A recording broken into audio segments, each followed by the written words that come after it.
My streamer. Oh my god, no, you're my streamer. Oh my god, my fingerprints. Oh wait, look at that. Actually, don't look at that.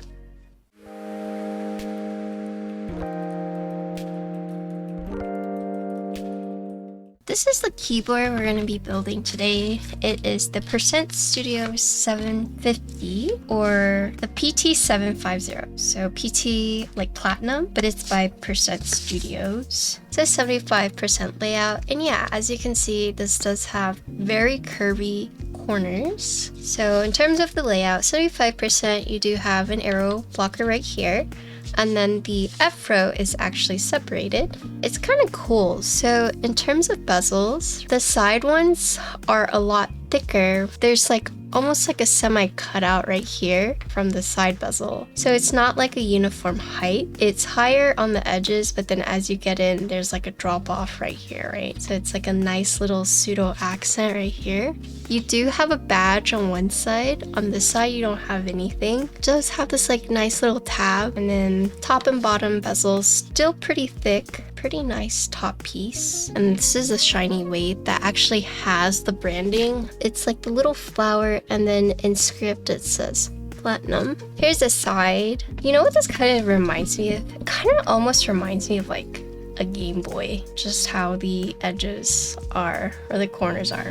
But anyways, it has this like fake seam right here. It has the top, which is more shallow, and then the bottom of the top piece flares out. So because it goes out, you can kind of see that it has like a fake seam. Here you can kind of see the bottom weight, but you don't actually see a seam from the top in the bottom case. And then you can see it looks very curvy. So here we have the back. This is covered, so I'm going to take this off.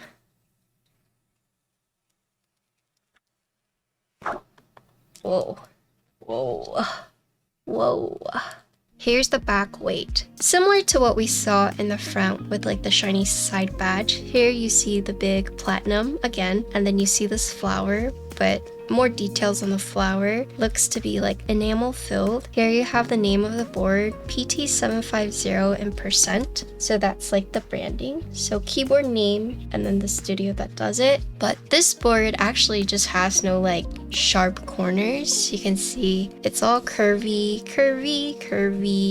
all around curvy. And this weight is a very irregular shape. Couple different things. You got the big shiny weight. You have the little accent flower. And then you have this little small accent piece right here that has the branding. And then if you look from the top, you can see that you have this. And then it seems like there's almost like a mid piece right here. And then the top piece. So it looks like there are layers. Oh my god, you could see my popcorn ceiling. I do like the flower. A really interesting shape. It's just a very curvy board. There's actually just like an empty gap right here, right? So this hovers over this piece right here. So this is a USB port side, right? Centered USB port. But the weight, you can see actually goes over it. You can see there's like a little bit right here. This weight goes over, but the bottom USB port doesn't connect to the edges. What that means is like you could pick it up like this. Like there's a place and gap for your fingers to pick it up. Whereas like normally there wouldn't be something for you to like grab onto, but with this there is. Words are failing me right now. I don't know how to describe it. Here's the front lip. So you can kind of see where the bottom piece like sticks out. So one thing to note is that this does use a ball catch mechanism. Oh yeah. So no actual screw points or case screws. You got a lot of things going on down here. So pogo pin connector, silicone pieces on the corners and also on the edge. So this is to act as like a force break and also to prevent the top and bottom case from like rattling around. So here are the mounting points. So we've seen these before, but it looks like there's also these little blocks. I'm guessing this is also for some kind of force brake. You got these for the edges, and then you got these in the middle. This is for the ball catch mechanism, and these are for the mounting. Looks like you have a total of 3 on the top, 3 on the bottom. So you do have all these cutouts, these acoustic cutouts right here. You got the 3 screws. We'll take it apart in a little bit. Here you have the top piece. So not as much going on the top piece. Here you can see this is like the screw for the front badge right there. You can see where there are cutouts for the mounting points. So you know how it was like, this kind of looks like a middle, this could be like a middle piece? It is. It is just like a middle tray. So this middle tray has all the mounting on it. The middle piece is where you have all the cutouts for the acoustic. However, it does have this bottom piece. It blends in very well, and I'm guessing that's like tolerance. Here you have like the gap for this weight. This one screws in right here. That's why the screws were different. This does go just like right here. And then for the outer weight, it looks like it uses the 5 here. Wow, this is like also interesting. This is almost like layers on layers, right? You got 2 thin layers. It's kind of like a crepe cake. Now you have this big hefty weight. Most of the heft of the board does come from this weight right here. And this is also where the USB pogo is hidden. So for this way, it's 1, 2, 3, 4, 5. And then this one does have 1 screw, and then this one does have the 2 screws. So you got the heft of the board, the weight right here, which also holds the daughter board. And then you have the 2 accent weights. And then you're gonna put the first layer right here to kind of help you align everything. So once that's all in, just screw this all together. I don't know if you can buy like different pieces, but if you can, then I don't ever see anyone ever taking it apart. So this did not have battery compartments. You would only take this apart if you needed to, you know, change out the badge if they offer like different ones. Other than that, you would never take it apart. So you got the weight layer, you got this layer, and then you're gonna put this one back on. And so the reason why this part is on this bottom piece rather than right here is because this slants down. The way that the board is angled, this would be too thin to actually have this part here. So what they've done is they've just cut this out and they've put it right here. This is leaf spring. I have asked like, why do these 2 leaf springs go this way and then this goes this way? And they say that it doesn't actually change much. So this leaf spring is the mounting point. So if I remember correctly, you have a little tiny gasket or like dumbbell silicone piece that would go on here and then connects with the plate. And then this just gives it like a really bouncy feel. The leaf springs, they're screwed on by 2 screws each on each side to make it like very sturdy. It's kind of interesting. So I was looking at the Notion page and they say G3 curvature is the design core and soul of the PT750. So basically the reason why the board costs as much as it does is due to the complexity of the board, like all the curvies and the angles, right? So what is a G3 curvature, right? So they say it's a 3-dimensional surface design featuring smooth, consistent curves that flow across all directions in angles. But basically you get a softer, more refined appearance where each viewing angle shows seamless transitions without harsh edges or abrupt breaks. Which is interesting they say that because there is a break like on this back piece right here, right? Rather than making this curvy, there is just like that break right there. But if you're like, Patty, can you just give me a TLDR? Basically, this board's very curvy. And because of how curvy it is expensive to produce, hence the price point. Let's talk about the plate. So in terms of plate options, you have a flex cut FR4, even non-flex cut PP, right? So here is your flex cut FR4 plate. So you can see how there are cuts all along, right? But here you can see the tabs for the leaf spring. So 3 on the top, 3 on the bottom, so a total of 6. And then you have the PP plate, which is non-flex. And if you're like, why doesn't that one have flex cut? It's because PP is so soft. If you were to add all these flex cuts, you risk just like breaking something. at that point, right? So it's soft, more malleable, as you can see. Okay, so you got your foam, and then you got your PCB. So there are two PCB types. There's a 1.2 flex cut, and then there's a 1.6 non-flex cut. I have the 1.2 flex cut PCB, and as you can see, it has all these cuts. This is going to be a bouncier board, as you can see. So you can see like how much it flexes. So I do have the 1.2. In terms of the PCB, it's only wired connectivity for both. You have only 2 plate options, 2 PCB options. You do have split irregular caps lock with the indicators. The bottom row is set. You cannot do a split backspace. So the only choice you really have is just if you want to do stepped irregular caps lock. It does have the indicator. No physical reset button, no per key, no LED, but layout is just set. Yeah, in terms of colors, looks like we have anodized plum, anodized lavender, anodized silver, anodized ice blue, anodized gray, spray-coated bubblegum, spray-coated linen, and spray-coated celadon green. So I have Le Plum. Hattie, if you got a Pokemon and pet, would it be? That's hard to say, because I like really cute Pokemons, but at the same time, if I had like a Pokemon that I could like ride on, like fly, or like something that would make my life so much more useful, you know, or like handy dandy. But also, if you think about it, like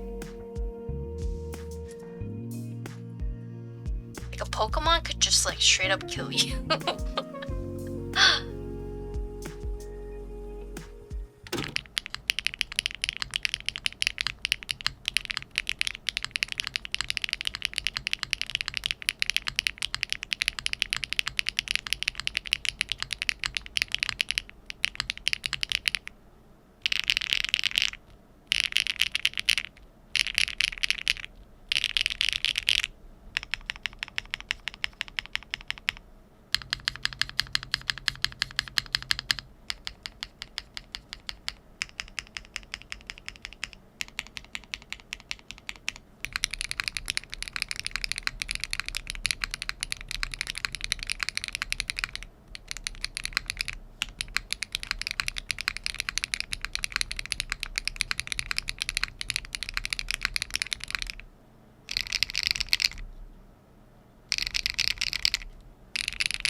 So Platinum PT750, this is currently not available, but it will be soon. It will be on sale through QWERTY Keys. Starting price for this, from what I understand, is going to be $4.99. In terms of price point, it is definitely up there. The design that they based this off was G3 curvature. They have like a whole article about it in their Notion page if you wanted to like understand like the complexity of the curves of this. To me, it looks like a lunch tray.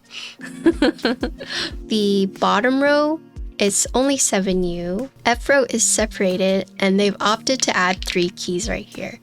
So this is kind of like an in-between of like a 75 TKL, but a little bit more compact. Most of the heft actually comes from this weight. This weight has 2 accent pieces.